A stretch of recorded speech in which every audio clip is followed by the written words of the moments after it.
आज हम Hindi compulsory paper के बारे में आप सबसे चर्चा करने वाले हैं। आपके मन में एक प्रश्न उठता होगा कि क्या हिंदी कंपलसरी सभी बच्चों के लिए अनिवार्य है या इसमें सिर्फ हम हिंदी सब्जेक्ट को ही चूज कर सकते हैं या फिर कोई और भी सब्जेक्ट है हमारे पास विकल्प के तौर पर।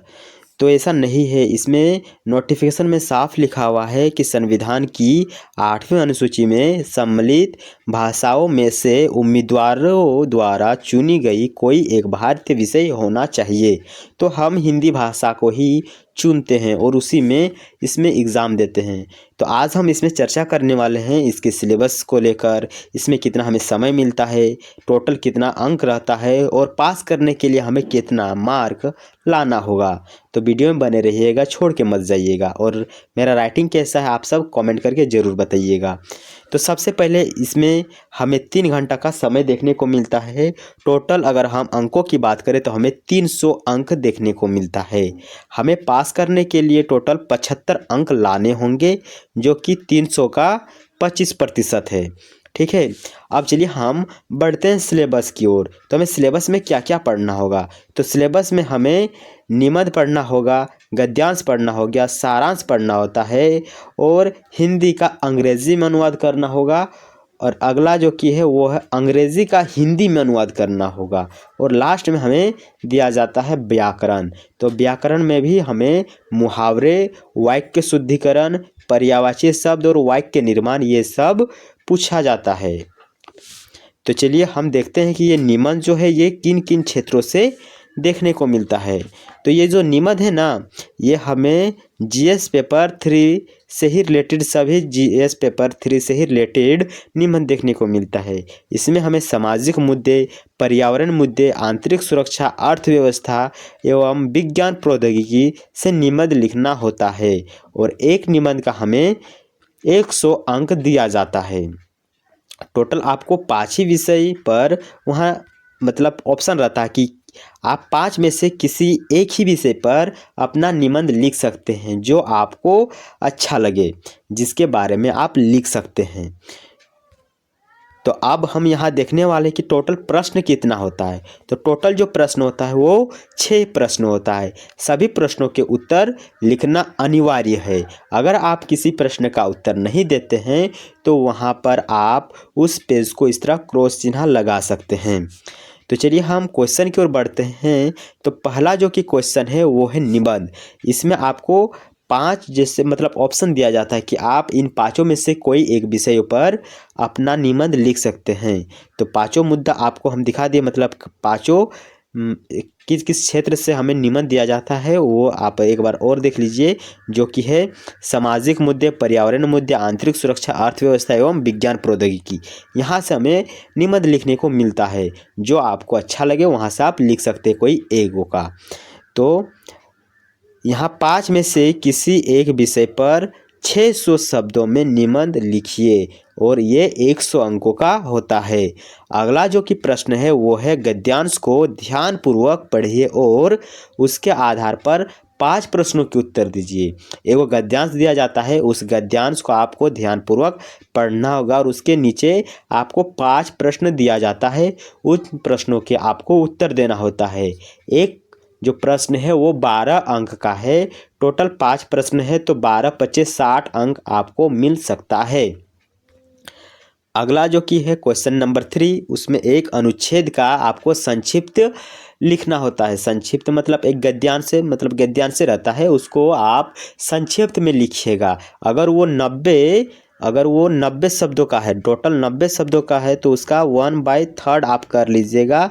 तो आप 30 शब्दों में आप उसको लिख सकते हैं। तो थोड़ा बड़ा ही होता है और इसके लिए आपको 60 अंक दिया जाता है। टोटल इसके लिए आपको 60 अंक दिया जाता है।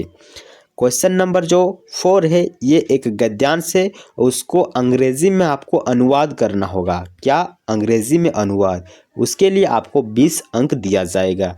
तो ये जो प्रश्न 4 और 5 है ये हमें कठिन लगता है, ये हमसे नहीं हो पाएगा। हमें 75 अंक लाना है ना भाई, तो हम 75 अंक ले आएंगे।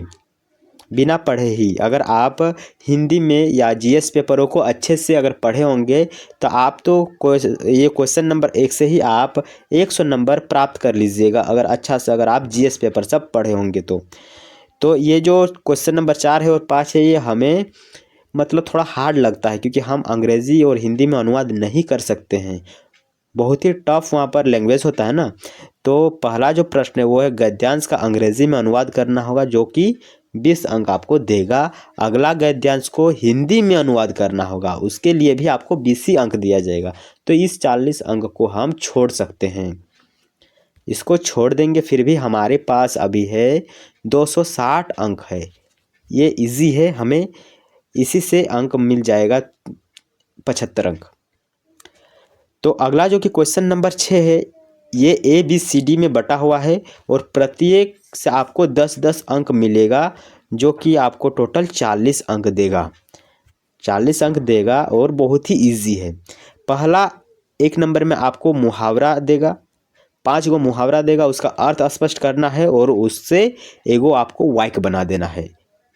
जैसे घोड़े बजकर सोना, इसका मतलब क्या होता है? घोड़े बजकर सोना मतलब एकदम सोए हुए, पढ़ाई ना लिखाई, किसी चीज़ का टेंशन नहीं। तो मुहावरे का अर्थ स्पष्ट करना है और उससे एक वाक्य बनाना है। टोटल आपको 5 मुहावरा दिया जाएगा और एक वो सही का आपको 2 अंक। अगर आप 5 भी सही कर देते हैं तो आपको 5 दूना 10 अंक मिल जाएगा। अगला है शुद्ध रूप लिखे, एक वाक्य दे दिया जाएगा उल्टा पुल्टा, जैसे मैं नहा लिया हूँ ये सही नहीं हुआ, ये मतलब ये सही है।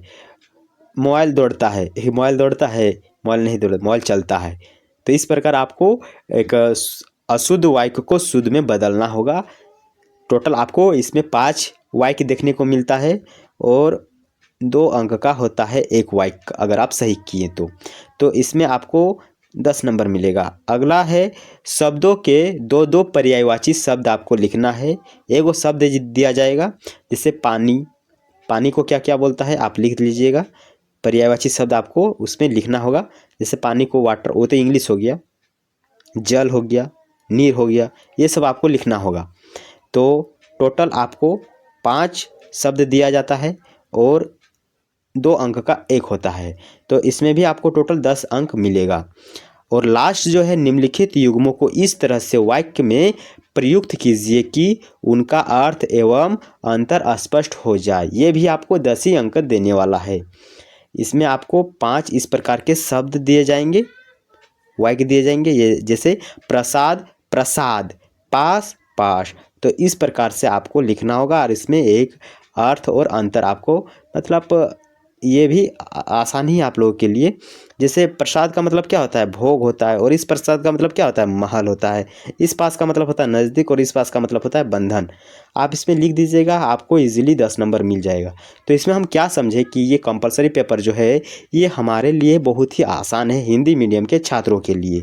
इसमें हम सिर्फ निबंध पढ़ेंगे, निबंध में हमें 100 नंबर मिलेगा, गद्यांश में हमें 60 नंबर मिलेगा और इस सारांश में हमें 60 नंबर मिलेगा। तो यहाँ 160 और 60 यानी 220 नंबर हमें मिल गया। और ये जो व्याकरण का सेक्शन है यहाँ से हमें 40 नंबर मिलेगा। तो यहाँ से हमें 260 नंबर एकदम इजीली मिल जाएगा। अगर इसमें कितना भी अगर काटता है ना, मान लीजिए यहाँ काट दिया 160 नंबर ही काट दिया, फिर भी हमारे पास 100 नंबर है, हम आसानी से इसमें पास हो जाएंगे। इसमें कोई टेंशन लेने वाली बात नहीं है। जब एग्ज़ाम सामने आएगा तब हम इसके लिए पढ़ेंगे। अभी हम सिर्फ समझ लिए कि ये जो कंपलसरी पेपर है इसमें क्या क्या पूछा जाता है, क्या हम इसे बिना पढ़े सकेंगे कि नहीं। अगर नहीं सकते तो हम पढ़ते, लेकिन ये हम सक जाएंगे। इंग्लिश पेपर को हम अगले देखने वाले हैं। तो अभी तो इतना ही। हम आप लोगों के सामने बहुत ही जल्द इंग्लिश पेपर का जो क्या क्या सिलेबस है, कितना सब्जेक्ट मतलब हम सकेंगे नहीं सकेंगे, वो सब हम आपके साथ चर्चा करने वाले हैं। वीडियो को हम यहीं अभी अंत करते हैं। मुझे भी